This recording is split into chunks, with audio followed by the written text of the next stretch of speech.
2026년 2월 트럼프 대통령의 측근이 조용히 발언 하나를 흘렸습니다. 앞으로 수주 안에 이란과 무력 충돌이 일어날 가능성은 90%입니다. 그런데 그날 한국의 주유소 기름값 안내 문자도 함께 날아왔습니다. 기름값이 또 올랐습니다. 우연의 일치처럼 보이지만 이 두 가지는 사실 같은 이야기입니다. 호르무즈 해협, 중동에서 아시아로 향하는 원유의 약 20%가 통과하는 바다입니다. 이란 이슬람 혁명 수비대는 바로 이 해협에서 대함 순환 미사일 발사 훈련을 실시하고 있습니다. 미국 항공모함을 격침시킬 수 있는 무기라고 최고 지도자 알리 하메네이는 직접 자신했습니다. 미국은 링컨 항모전단과 포드 항모전단 두 개의 항모전단을 이미 배치했습니다. F-22, F-35 스텔스기 편대에 F-15, F-16 전투기 편대까지 대기 중입니다. 이스라엘군도 합세할 것으로 전망됩니다. 그런데 말입니다. 90%라는 숫자가 뉴스를 도배하는 동안 아무도 말하지 않은 이야기가 하나 있습니다. 미국이 때리고 싶어도 때리지 못하는 이유. 이란이 협상 테이블에 나온 진짜 속내. 그리고 이 모든 것이 당신의 난방비, 장바구니 물가, 노후 자산과 어떻게 연결되는지. 당신이 대한민국에서 살아가는 분이라면 반드시 들어야 합니다. 지금부터 그들이 숨겨온 진짜 이야기를 시작합니다. 시작하기 전에 구독과 좋아요 그리고 알림 설정 한 번씩만 부탁드리겠습니다. 여러분의 작은 관심이 더 좋은 콘텐츠를 만드는 큰 힘이 됩니다. 자, 그럼 지금부터 시작하겠습니다. 2026년 2월 현재 페르시아만에는 미국의 항공모함 두 척이 동시에 떠 있습니다. 링컨함과 포드함, 각각 수십 대의 전투기를 실은 이 거대한 전함들이 오만 해안 앞바다에 나란히 대기 중입니다. 항모전단 한 척의 전력만으로도 웬만한 중소국가 하나를 압도합니다. 그 두 척이 동시에 같은 바다에 있다는 것은 역사상 흔하지 않은 일입니다. 그런데 그 바다 건너편 이란은 조용히 훈련을 하고 있습니다. 이슬람 혁명 수비대 트럭과 보트가 대함 순환 미사일을 발사합니다. 미사일은 해상 목표물을 정확히 감타합니다. 이란 최고 지도자 알리 하메네이는 직접 이렇게 말했습니다. 미국 군함보다 더 위험한 것은 그 군함을 받아 밑으로 가라앉힐 수 있는 우리의 무기다. 말뿐이 아닙니다. 이란은 중거리 탄도미사일을 약 2,000기 보유하고 있습니다. 사거리 2,000km 이상, 중동에 배치된 미군 기지와 이스라엘을 동시에 타격할 수 있는 수준입니다. 트럼프 대통령의 측근은 이 상황을 보며 앞으로 수주 안에 이란과 무력 충돌이 일어날 가능성이 90%라고 내다봤습니다. 외신들은 만약 전쟁이 일어난다면 전면전에 가까운 양상이 될 것이라고 분석합니다. 이스라엘군까지 합세한다면 중동 전역이 불바다가 될 수 있습니다. 그런데 여기서 이상한 일이 벌어집니다. 90% 전쟁 가능성 발언이 나온 지 얼마 지나지 않아 미국 쪽의 말톤이 갑자기 낮아졌습니다. 강하게 밀어붙이던 협박조가 슬그머니 사라지고 협상을 성공시켜야 한다는 말이 대신 흘러나오기 시작했습니다. 도대체 이 사이에 무슨 일이 있었던 걸까요? 그리고 이 이야기가 왜 한국에 사는 우리 이야기인지 지금부터 하나씩 풀어드리겠습니다. 먼저 배경부터 말씀드리겠습니다. 호르무즈 해협이라는 곳이 있습니다. 이란과 아라비아 반도 사이에 끼어 있는 좁은 바다입니다. 가장 좁은 구간은 폭이 약 30km 정도밖에 되지 않습니다. 그런데 이 좁은 바닷길로 전 세계에서 거래되는 원유의 약 20%가 지나갑니다. 하루에 수십 척의 유조선이 줄지어 통과하는 곳입니다. 여러분, 대한민국이 사용하는 석유가 어디서 오는지 아십니까? 약 70% 이상이 중동에서 옵니다. 그리고 그 대부분이 바로 이 호르무즈 해협을 통과합니다. 이 해협이 막히는 순간 한국으로 오는 유조선이 멈춥니다. 이란은 이 해협의 북쪽 해안선을 따라 길게 자리 잡고 있습니다. 그러니까 이란이 호르무즈를 봉쇄하기로 결심하면 물리적으로 가능한 위치에 있다는 뜻입니다. 그런데 이란이라는 나라, 우리가 그동안 너무 한쪽 면만 봐왔을 수 있습니다. 이 나라의 석유 매장량은 세계 3위입니다. 천연가스 매장량은 세계 2위입니다. 인구는 약 8,500만 명.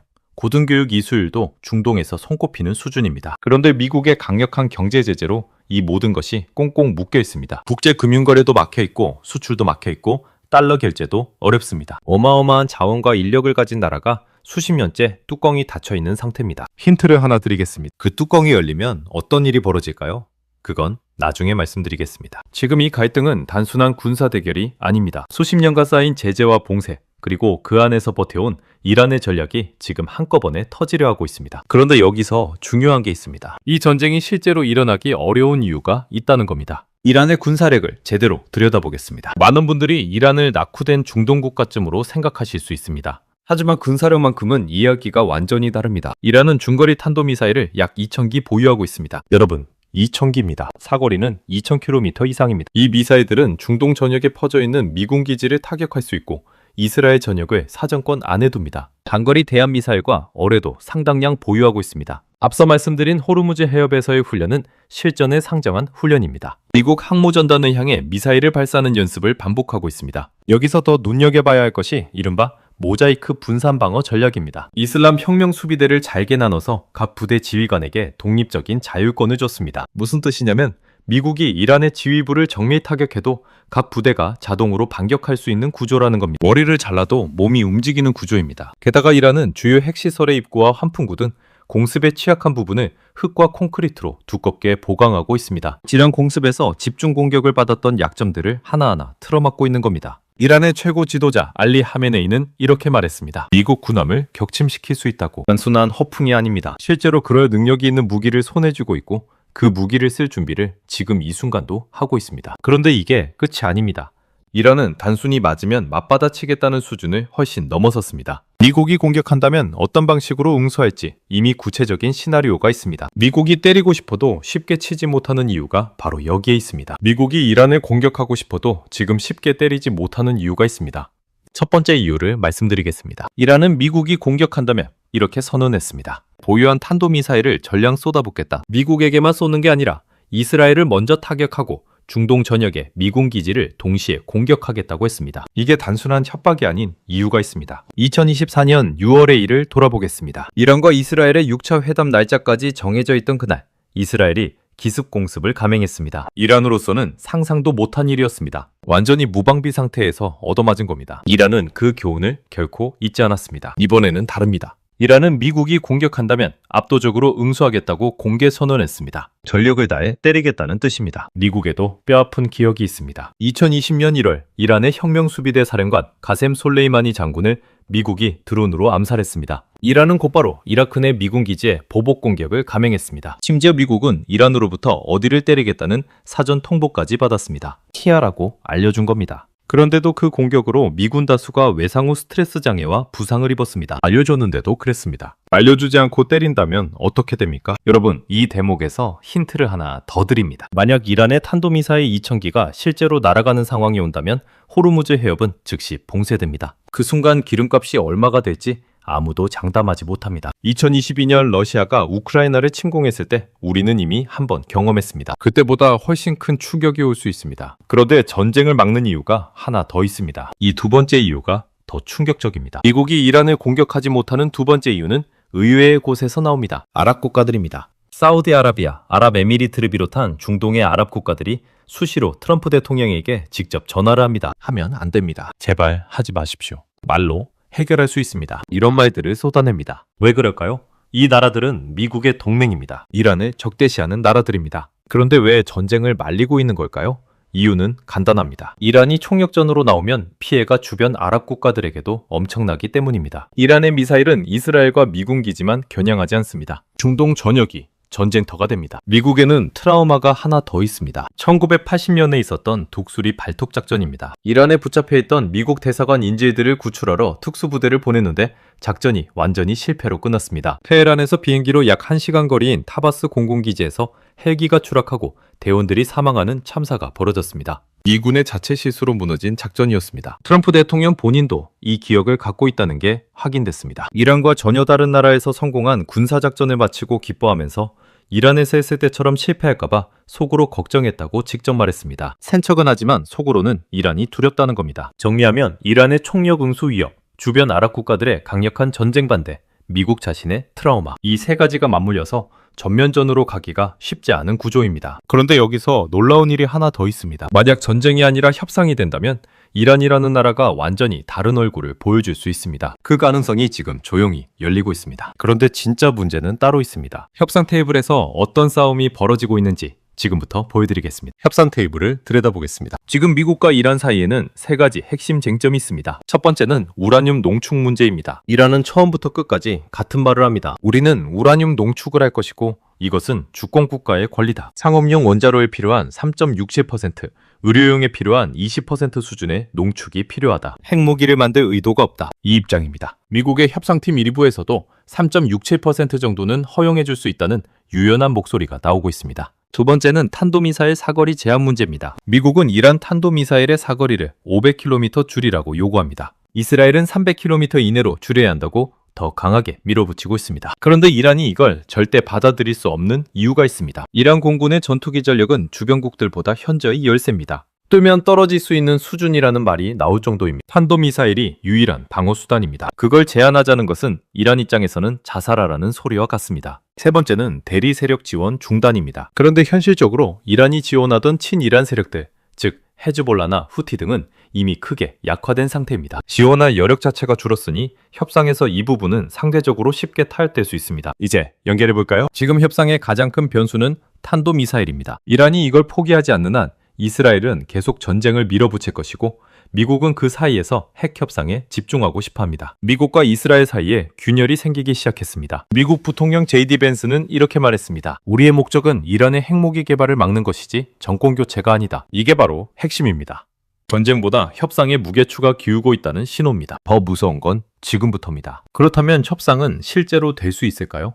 역사를 보면 답이 나옵니다. 미국과 이란의 핵 협상, 지금이 처음이 아닙니다. 이미 2차례 성공한 협정이 있었습니다. 1차, 2차 핵협정이 잘 됐던 이유가 있습니다. 미국이 이란 내 우라늄 농축을 허용해줬기 때문입니다. 이란의 주권을 인정하는 방식으로 접근했더니 협상이 됐습니다. 그런데 3차 협상부터 미국이 우라늄 농축 자체를 막으려 하면서 결렬됐습니다. 더 많이 얻으려다가 오히려 다 잃은 셈입니다. 지금 흘러나오는 신호들이 있습니다. 알자지라 방송의 보도에 따르면 이란이 이런 제안을 했다고 합니다. 트럼프 대통령 재임 기간 동안에는 핵 관련 행동을 제로로 하겠다. 트럼프가 물러난 뒤에도 1.5% 수준만 유지하겠다. 이 제안이 사실이라면 이란이 이전보다 훨씬 유연해진 겁니다. 미국도 마찬가지입니다. 군사적 압박을 최고조로 올려놓으면서도 협상 성공에 강박관념에 가까운 의지를 보이고 있습니다. 더 무서운 이야기가 있습니다. 이란이 중국과 손잡은 이유를 아십니까? 선택이 없어서입니다. 미국이 이란을 사방으로 틀어막아 놓으니 유일하게 거래해주는 중국에 기댈 수밖에 없었던 겁니다. 이란 사람들도 알고 있습니다. 우리가 원해서 중국과 하는 게 아니다. 막아놨기 때문에 어쩔 수 없었던 것. 이렇게 말합니다. 그러니까 협상이 타개되고 제재가 풀리면 이란은 자연스럽게 중국에서 멀어집니다. 전쟁 한번 하지 않고 중국의 핵심 에너지 파트너를 끊어낼 수 있는 겁니다. 미국이 진짜로 원하는 것이 무엇인지가 여기서 보입니다. 언론의 70%가 보이기 시작합니다. 전쟁이냐 협상이냐의 결과가 한국 경제와 직접 연결됩니다. 이제 가장 중요한 이야기입니다. 이제 숫자를 보겠습니다. 독일에서 나온 보고서 하나가 있습니다. 자유시장 경제 관련 연구기관에서 만든 보고서입니다. 이 보고서가 내놓은 수치가 충격적입니다. 이란에 대한 경제 제재가 해제된다면 이란의 GDP가 단기적으로 80% 상승한다고 분석했습니다. 여러분, 80%입니다. 한 나라의 경제 규모가 단기에 80% 커진다는 것이 어떤 의미인지 아십니까? 장기적으로 가면 더 큽니다. 240%에서 330%까지 폭발적으로 성장한다는 전망이 나왔습니다. 그리고 이란 경제가 풀리면 유럽 전체 GDP도 0.3에서 0.4% 상승 효과를 받습니다. 왜 이런 숫자가 나오는 걸까요?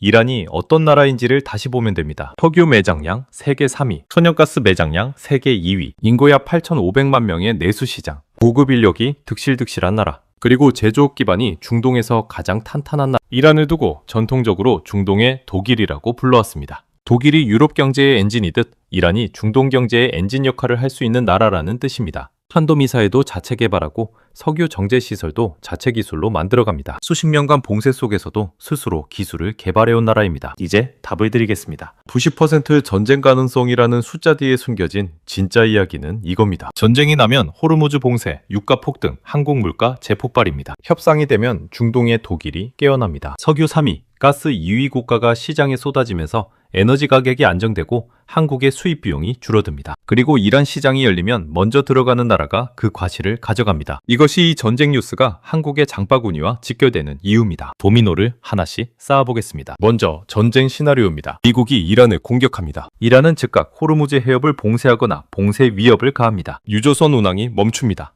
국제 원유 가격이 순식간에 치솟습니다. 한국이 수입하는 원유 단가가 폭등합니다. 기름값이 오릅니다. 기름값이 오르면 트럭이 돌아다니는 비용이 오르고 공장 가동 비용이 오르고 전기세가 오릅니다. 그 다음에 편의점 물건값이 오르고 배달음식 가격이 오릅니다. 장 보는 비용이 올라갑니다. 이 과정에서 인플레이션이 다시 불붙습니다. 한국은행이 금리를 낮추기 어려워집니다. 금리가 묶이면 대출 이자 부담이 계속됩니다. 부동산 시장 회복이 지연됩니다. 내수 경기가 꽁꽁 얼어붙습니다. 이번에는 협상 타결 시나리오입니다. 미국과 이란이 핵협정에 합의합니다. 제재가 단계적으로 해제됩니다. 이란의 원유가 국제 시장에 쏟아집니다. 공급이 늘어납니다. 국제 유가가 안정되거나 하락합니다. 한국의 에너지 수입 비용이 줄어듭니다. 무역 수지가 개선됩니다. 원화가 강세로 돌아섭니다. 수입 물가가 내려갑니다. 실질 구매력이 올라갑니다. 한국은행이 금리 인하를 고려할 여지가 생깁니다. 또 하나의 도미노가 있습니다. 협상이 되면 이란이 중국에서 멀어진다고 말씀드렸습니다. 이란과 중국의 에너지 협력 관계가 약화되면 중국의 에너지 안보에 균열이 생깁니다. 미중 갈등의 지형도가 바뀝니다. 이것은 한국 수출 환경에도 영향을 미칩니다. 이게 끝이 아닙니다. 더 가까운 이야기가 있습니다. 2022년을 기억하십니까? 러시아가 우크라이나를 침공했던 해입니다. 그해 여름 한국의 주유소 기름값이 리터당 2,000원을 넘어섰습니다. 자영업자들은 배달 대행료가 치솟는다고 아우성쳤습니다. 배달 음식 메뉴 가격이 일제히 올랐습니다.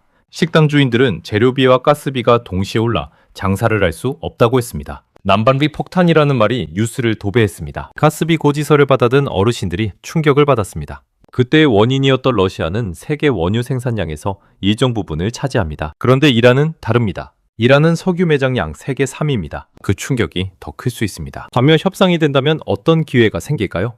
이란은 한국에 우호적인 역사가 있습니다. 제재가 있기 전에 이란은 한국 건설사들이 대형 플랜트를 수주하던 시장이었습니다. 한국 자동차가 달리고 한국 가전제품이 팔리던 시장이었습니다. 제재로 문이 닫히면서 그 자리를 중국이 채웠습니다. 문이 다시 열린다면 이야기가 바뀝니다. 이란 국민들도 중국보다 한국 제품을 더 원한다는 말이 나옵니다. 쌓아온 신뢰가 있기 때문입니다. 중동의 독일이 다시 움직이기 시작했을 때 누가 먼저 그 시장의 문을 두드리느냐의 문제입니다. 이것은 수십조 원 규모의 기회가 될 수 있습니다. 전쟁이냐 협상이냐, 이 두 갈래 길이 우리의 노후자산 장바구니 일자리와 이어져 있습니다. 자, 그렇다면 우리는 어떻게 해야 할까요? 세 가지 행동 방안을 말씀드리겠습니다. 첫 번째, 에너지 가격 변동 모니터링을 생활 습관으로 만드십시오. 호르무즈 해협의 긴장이 높아지면 반드시 유가가 움직입니다. 유가가 오르면 그 다음이 가스비, 그 다음이 난방비, 그 다음이 식품 물가입니다. 이 순서는 거의 변하지 않습니다. 뉴스에서 중동 긴장 고조라는 말이 나오기 시작하면 겨울 난방비 대비 예비금을 먼저 챙기십시오. 차량을 이용하시는 분들은 기름값 동향을 미리 파악해 두십시오. 자영업을 하시는 분들은 재료비와 가스비가 함께 오를 수 있다는 가정하에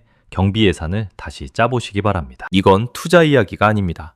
생활 방어의 이야기입니다. 알고 있으면 미리 움직일 수 있고 모르면 무조건 당합니다. 두 번째, 협상 타결 시나리오를 주시하십시오. 미국과 이란의 협상 소식이 나올 때 어떤 신호를 봐야 하는지를 알고 계시면 됩니다.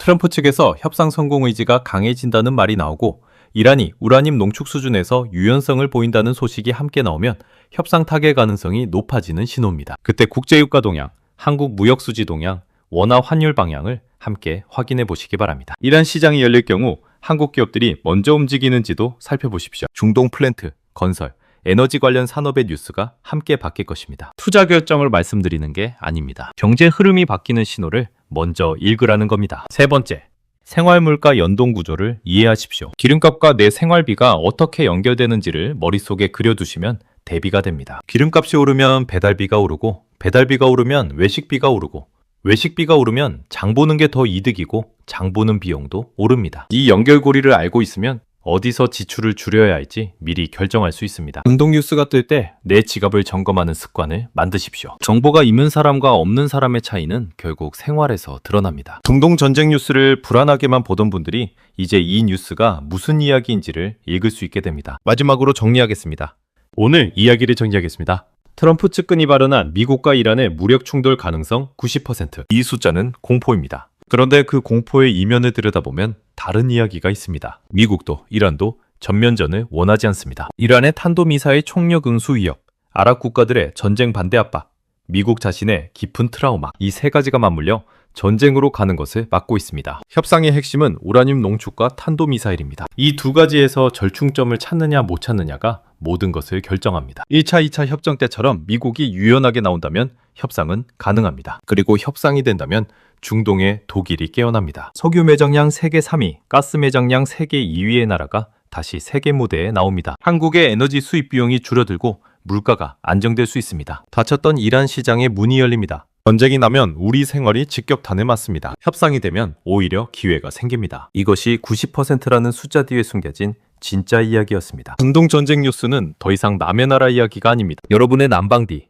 장바구니, 자녀의 일자리와 연결된 이야기입니다. 90%라는 숫자에 떨 것인지 아니면 그 숫자 뒤를 읽고 미리 움직일 것인지 당신은 어떤 선택을 하시겠습니까? 선택은 지금입니다. 여러분은 어떻게 생각하시나요? 중동 정세가 내 생활에 미치는 영향에 대해 댓글로 여러분의 의견을 자유롭게 남겨주세요. 구독과 좋아요는 더 나은 컨텐츠를 만드는 데 큰 도움이 됩니다. 알림 설정까지 해두시면 새로운 영상을 가장 먼저 만나보실 수 있습니다. 다음 영상에서 또 만나겠습니다.